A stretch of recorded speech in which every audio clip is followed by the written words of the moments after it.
যে আপনার বদনাম করে শান্তি পাচ্ছে তাকে বদনাম করতে দিন। কারণ বদনাম তো সেই ব্যক্তি করে যার নিজের কোনো যোগ্যতা নেই। যার কোনো যোগ্যতা নেই সে আপনার বদনাম করছে, আর সে এই কথাটা খুব ভালো করে জানে আপনার সমতুল্য সে কখনো হতে পারবে না, আপনার কাছে দাঁড়েও সে কখনো আসতে পারবে না।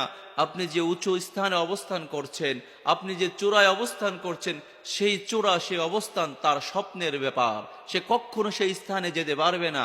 এই জন্য হিংসাত্মক মনোভাব নিয়ে, আপনাকে ছোট করার মন মানসিকতা নিয়ে সে আপনার বিরুদ্ধে কথা বলছে, আপনার বিরুদ্ধাচরণ করছে, আপনার বদনাম করছে।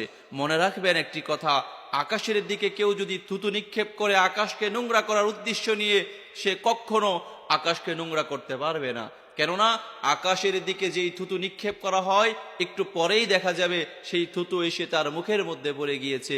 ঠিক তেমনি ভাবে এই জমিনের মধ্যে যারা আপনার বিরুদ্ধাচরণ করছে, যারা আপনার বিরুদ্ধে কথা বলছে, যারা আপনার গীবত করছে, তারা এই জমিনের মধ্যে একদিন এর প্রতিফল পেয়ে যাবে। অতএব তাদেরকে নিয়ে আপনার মাথা ব্যথা হওয়ার কোনো কারণই নেই। আপনি আপনার মতো করে সামনের দিকে অগ্রসর হয়ে যান, ইনশাআল্লাহ কাবার মালিক আল্লাহ তাআলা আপনার পথকে সহজ করে দিবে।